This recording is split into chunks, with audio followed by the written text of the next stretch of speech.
everybody, welcome back. This is Ingrid Blackburn and I'm back today. We're going to do some colorful masking. We're going to use a pretty prominent image from the Especially For You stamp set, and we're going to use kind of a circle theme throughout our project. You can see that's the flower that we're going to use, and then we're going to incorporate the Mix Mash set, and this is kind of a happy accident. So we're going to use those solid circles that you pictured there. I'm going to start off by adhering my card front down. Actually, this is my card base. This was supposed to be a one-layer card, but I kind of messed it up, so it became a card front, which led to using the Mix Mash set. So we'll get into that in a little bit. You can see I have a piece of copy paper where I die cut a circle out. And now I'm going to ink up this main flower stamp. Now I'm using some Catherine Pooler inks, and these are some new inks to the market. They're really nice, juicy, and vibrant. They're foam ink pads, so you want to be a little careful when you use them. They're not like the traditional linen ink pads that you're used to pounding on. And I'm going to kind of cover up the base of my flower there with a piece of clean painter's tape. Now you can use masking tape, washi tape, whatever you have. I'm going to arrange my flower exactly where I want it. You can see I kind of move it around because I'm not 100% certain where exactly I'm going to put it. Now this main image is going to be the one that's in the foreground. So this is going to be our first flower that we're going to stamp, and then we're going to go ahead and mask this using another image that I have stamped onto some label paper. And then we're going to cover up this stamped image and then stamp around it. So you're going to see me speed this project up relatively quickly throughout because there's a lot of stamping and I don't want you to have to watch something that's repetitive. You can see I'm peeling the back of the label paper. I used whole sheet labels by Avery. It's a wonderful way to mask your project. I find it to be very cost effective. And I'm just going to mask off my flower there by just making sure that that lines up. I like to cut my masks just to the inside of the line. Really aren't going to get that halo effect that you sometimes get. The label paper is really thin, and that is one of the reasons that I like to use it. Here we're going to use some Sweet 16, and this is from the Spring Fling release. These are some new ink pads, and I wanted something that was colorful and kind of springy and just really kind of was like a bouquet, a mixed bouquet of flowers, even though we're using the same ones, lots of different colors.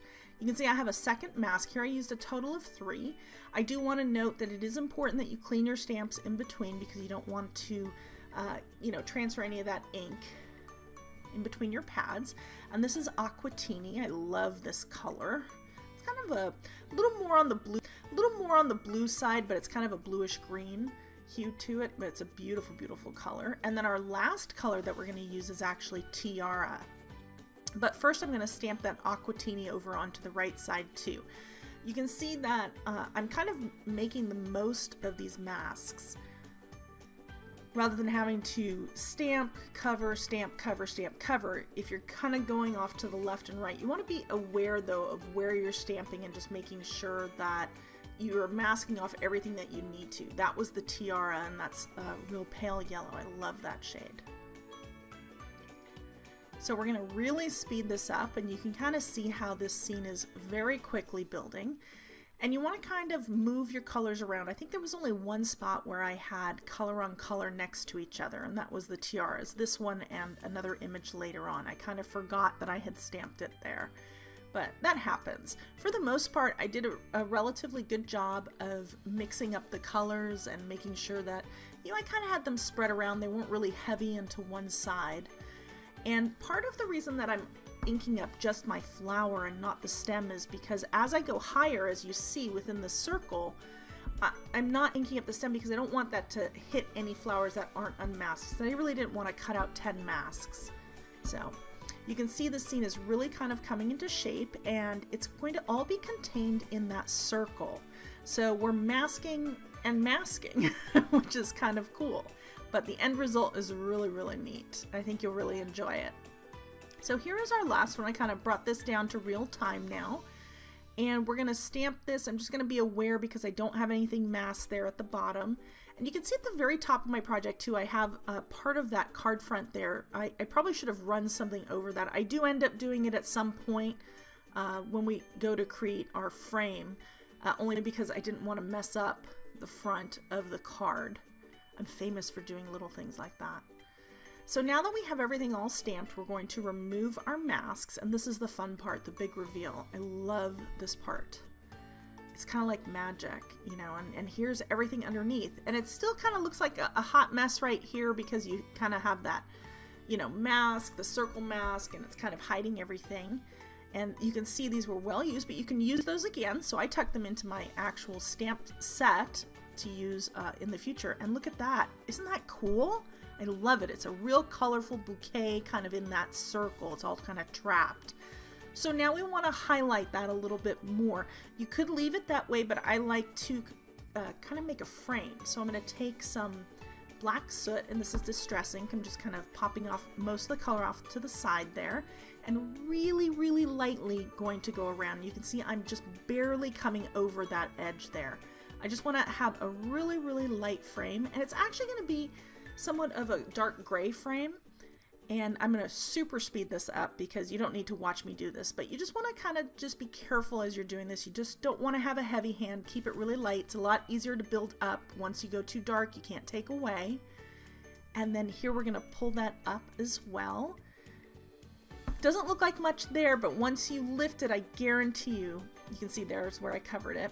You will love it. Look at that. And see, doesn't that really just kind of bring that emphasis a little bit more to the circle? It just kind of really draws you in.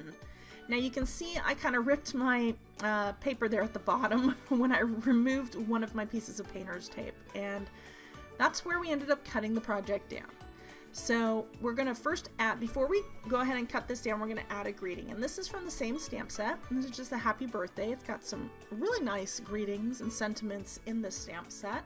Always love it when you have sentiments mixed in with images. And you can see how that just slightly goes over the edge of the circle. You want to definitely do that. That offset, those little tiny touches, that's what makes projects and helps keep them really interesting. So now, because we messed up, I decided that we're going to do something fun with the card base. So I decided to go black, and you can see I'm positioning it there with my misty corners. And I apologize, I lost a little bit of video here, so I'm going to show you how I end up doing this with the next part. But there I'm stamping my first couple circles, and I just took those 4 circles from the Mix Mash set and just arranged them on my Misty. In between doing this, you want to make sure to clean your images and kind of reposition everything, and we're just going to quickly emboss those 4 circles that we had. I'm not going to show you every single tiny little thing because you'll get this, but you, like I said, you really want to clean your stamped images in between. I did a fairly good job, probably not as thorough as I would have liked to have been, because when I place these down, the next time they leave a little tiny bit behind. But because I had my card positioned right, you can see I'm positioning it exactly where it was before, and then I'm holding it in place and just moving that. I just like to really secure my card down when I'm using my Misty here. And then I'm going to go ahead and arrange those circles, and we're going to quickly speed this up too. But you want to kind of, you know, have up, down, some different sizes, have a little bit of variety, don't have everything all the same. And this is just going to create a very interesting tone-on-tone border there. We're going to trim down our card front that we worked on with the circle with all the colorful flowers, and using a little bit of repetitive stamping, going over the edges. We're going to have this very interesting polka dot black border, and you can see here circles on circles. Now those clear sequins didn't end up staying. I ended up using some black ones. I didn't actually adhere those down. That was just to kind of see what it would look like. And then at this point, I'm going to wipe away all the stray embossing powder because I had run an embossing buddy over my project so that I didn't get any stray embossing powder stuck anywhere where it didn't need to be. I felt like this card really kind of needed a little more. It was just a little too plain for me. So I'm going to do a little freehand doodling here. Just some real light tracing. You can do just some lines connected with some dots. So we'll just create a line with a micron pen here, add a dot, and then just keep going with a line. And I'm going to speed this up as well. You know, the thing about going in a circle is all about confidence. So be confident, practice it on scrap paper first if it makes you, uncomfortable. And if you mess up, don't worry about it. Throw some hash marks in. That's the whole part. It's doodling. It's not supposed to be perfect. And this really takes the project to a whole different level. And it just really kind of ties everything in together. I love it. You have the black background, we have a little bit of black there as the greeting, and then the black around the circle with the sequins. You can see how it all just kind of came together. So thanks so much for joining me. I hope you enjoyed this project. It gives you some creative uses for incorporating circles. We've got the sequins and the mask circle, and then we have the fun polka dots at the bottom, and we've got that colorful bouquet. I love it. This is a great stamp set. I encourage you to check it out in the shop. I have all these close-ups right here, and then at the end I have some links. Be sure to subscribe. We have a new video every single week. It's our 2nd year, and we love putting out fresh new content for you. You can definitely also go visit the shop. There's a link for that, as well as a couple of links to some fun videos that we've featured before. So thanks so much for joining me today. I look forward to seeing you next time. Bye-bye.